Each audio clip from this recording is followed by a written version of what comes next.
Hello दोस्तों, free online teaching one में आपका स्वागत है। तो हम आगे बढ़ते हुए एनसीईआरटी गणित कक्षा 9वीं अध्याय 1 संख्या पद्धति प्रश्नावली 1.3 का ही प्रश्न क्रमांक 5 हल करेंगे। तो यहाँ पर प्रश्न क्रमांक 5 है 1/17 के दशमलव प्रसार में अंकों के पुनरावृत्ति खंड में अंकों की अधिकतम संख्या क्या हो सकती है। अपने उत्तर की जाँच करने के लिए विभाजन क्रिया कीजिए। तो यहाँ पर इस क्वेश्चन में आपको विभाजन क्रिया को हल करना है। तो आइए इसको हम समझते हैं। तो आपको ध्यान से इस क्वेश्चन को अच्छी तरह से समझना है। तो यहाँ पर सबसे पहले यहाँ पर जो भी क्वेश्चन दिया गया है संख्या यहाँ पर हमें दी गई है 1/17। तो हम यहाँ पर 1/17 सबसे पहले संख्या को लिख लेंगे। अब इसके बाद आपको क्या करना है, विभाजन क्रिया करना है। तो यहाँ पर जो संख्या ऊपर होती है वो संख्या को हम भाग के चिन्ह के बीच में लिखते हैं, और जो संख्या नीचे होती है उस संख्या को हम भाग के चिन्ह के साइड में लिखते हैं। विभाजन क्रिया यही भाग विधि कहलाती है। तो यहाँ पर हम 17 का भाग 1 में करेंगे। तो 17 का भाग तो 1 में जाएगा नहीं। क्यों नहीं जाएगा? क्योंकि एक छोटी संख्या 17 बड़ी संख्या है। तो यहाँ पर हम क्या करेंगे, 0 यहाँ पर दशमलव लगा लेंगे। तो जब भी 0 या दशमलव लग जाता है तो यहाँ पर हम एक 0 यहाँ पर बढ़ा सकते हैं। फिर भी 17 का भाग 10 में नहीं जाएगा, क्योंकि 10 छोटी संख्या है, 17 बड़ी संख्या है। तो यहाँ पर हम क्या करेंगे, एक 0 यहाँ पर बढ़ाएंगे और एक 0 यहाँ हम बढ़ा लेंगे। अब इसके बाद हम 17 का भाग 100 में करेंगे। तो 17 का भाग 100 में कितनी बार जाएगा, यहाँ पर 17 छक्के 102 ज़्यादा हो जाएंगे। तो 17 पौने 85 5 बार जाएगा यहाँ पर। तो यहाँ पर हम 17 पौने 85। अब इसके बाद हम घटाएंगे। तो 100 में से 85 को यहाँ पर घटाएंगे तो यहाँ पर कितने बचेंगे, 15 है। अब इसके बाद दशमलव के बाद एक 0 यहाँ पर हम बढ़ा सकते हैं, क्योंकि दोबारा तो दशमलव लगाएंगे नहीं। तो यहाँ पर हम एक 0 बढ़ा सकते हैं। अब 17 का भाग करेंगे 150 में, कितनी बार जाएगा, 27 नम्मा 153 और 27 धम्मा 170 होता है। तो 17 8 136, 9 बार में 153 होता है। तो 17 8 136। अब इसके बाद हम 150 में से 136 को घटाएंगे तो यहाँ पर कितने बचेंगे, यहाँ पर 14 बचेंगे। अब इसके बाद फिर एक 0 यहाँ पर हम बढ़ा सकते हैं। अब 17 का भाग हम 140 में करेंगे। तो जैसे ही 17 का भाग 140 में करेंगे कितनी बार जाएगा, 8 बार जाएगा। 17 8 136, 17 नम्मा 153 ज़्यादा हो जाएगा। तो यहाँ पर हम 17 8 136 8 बार करेंगे। 140 में से हम 136 को घटाएंगे तो यहाँ पर कितने बचेंगे, 4 बचेंगे। इसके बाद यहाँ पर हम एक 0 बढ़ा सकते हैं। 17 का भाग अब 40 में करेंगे, कितनी बार जाएगा, 17 3 क्या ज़्यादा हो जाएंगे। तो 17 दूनी 34 2 बार जाएगा। अब 40 में से हम 34 को घटाएंगे तो यहाँ पर कितने बचेंगे, 6 बचेंगे। अब इसके बाद एक 0 यहाँ पर हम और बढ़ा सकते हैं। 17 का भाग हम 60 में करेंगे। तो जैसे ही 17 का भाग 60 में करेंगे कितनी बार जाएगा, यहाँ पर 17 चौके 68 ज़्यादा हो जाएंगे। तो 17 आती यहाँ पर 51 3 बार जाएगा। 60 में से 51 घटाएंगे तो यहाँ पर कितने बचेंगे, 9 बचेंगे। यहाँ पर हम एक 0 और बढ़ा सकते हैं। अब 17 का भाग हम 90 में करेंगे, कितनी बार जाएगा, 17 छक्के 102 ज़्यादा हो जाएगा। तो 17 पौने 85 5 बार जाएगा। अब 90 में से हम 85 को घटाएंगे तो यहाँ पर कितने बचेंगे, 5। इसके बाद एक 0 हम यहाँ पर बढ़ा सकते हैं। 17 का भाग हम 50 में करेंगे, कितनी बार जाएगा, 17 3 क्या ज़्यादा हो जाएंगे। तो 17 दूनी यहाँ पर 34। तो 50 में से हम 34 को घटाएंगे तो यहाँ पर कितने बचेंगे, 16 बचेंगे। अब इसके बाद हम एक 0 यहाँ पर बढ़ा सकते हैं।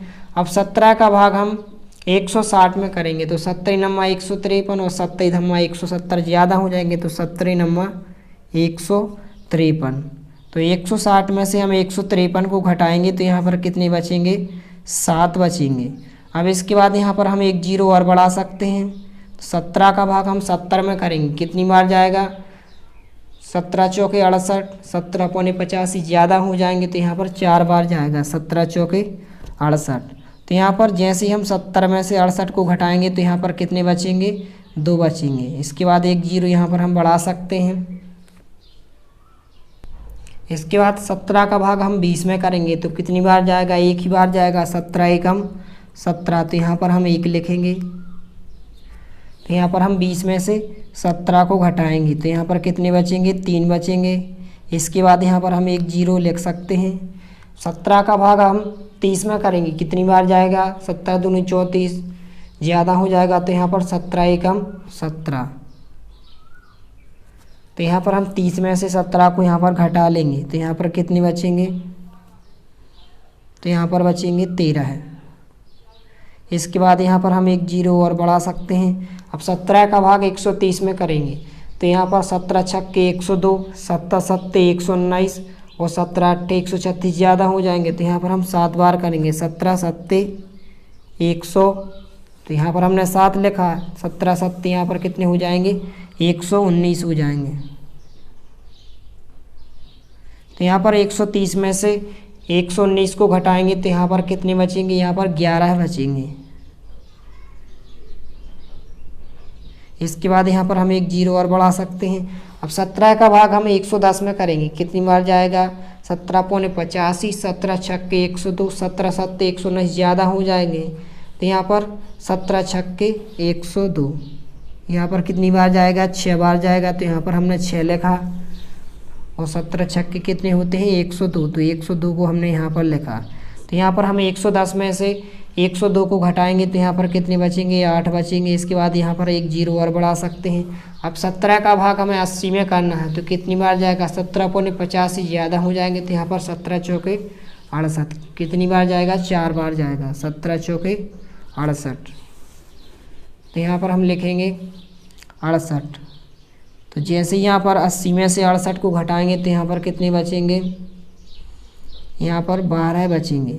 अब इसके बाद एक जीरो यहाँ पर हम बढ़ा सकते हैं तो यहाँ पर कितने हो जाएंगे, 120 हो जाएंगे। अब इसके बाद 17 का भाग 120 में करेंगे, कितनी बार जाएगा, 17 छक्के 102, 17 सत्ते 119, कितनी बार जाएगा, यहाँ पर 7 बार जाएगा, 17 सत्ते 119, तो यहाँ पर हम 119 लिखेंगे। इसके बाद हम 120 में से 119 को घटाएंगे तो यहाँ पर कितने बचेंगे, यहाँ पर 1 बचेगा। फिर इसके बाद यहाँ पर हम एक जीरो बढ़ा सकते हैं। अब 17 का भाग तो 10 में जाएगा नहीं तो यहाँ पर शून्य यहाँ पर हम शून्य रखेंगे, भागनास्ती शून्य, और यहाँ पर भी एक शून्य आ जाएगा तो यहाँ पर कितने हो जाएंगे, वापस से वही संख्या 100 बन जाएगी। तो यहाँ पर आप देख सकते हैं कि जो हमारा क्वेश्चन था कि 17 का भाग हमने कहाँ से स्टार्ट किया था, 100 में। 17 का भाग 100 में दिया, कितनी बार गया, 0 बार, फिर 5 बार, 8 बार, 8 बार, 2 बार, 3 बार, 5 बार, 2 बार। तो इसी प्रकार से संख्या आपकी वही प्रक्रिया आपकी पुनः दोबारा होने लगेगी, पुनः संख्या क्या होने लगेंगी, रिपीट होने लगेंगी। इसके बाद आपका क्या आ जाएगा, पुनः आपका 0 रखेगा, फिर इसके बाद 5 आएगा, फिर इसके बाद 8 आएगा, फिर इसके बाद 8 आएगा, इसके बाद फिर 2, 3, यानी कि संख्या आपकी रिपीट होने लगेगी। कभी जो लंबी विभाजन प्रक्रिया है वो कभी ख़त्म नहीं होगी। तो इस प्रकार से आपका जो आंसर हो जाएगा, आपका आंसर यहाँ से यहाँ तक जो आपका आंसर हो जाएगा, यहाँ तक आपका आंसर हो जाएगा। इस प्रकार से आप पुनरावृत्ति का चिन्ह भी लगा सकते हैं।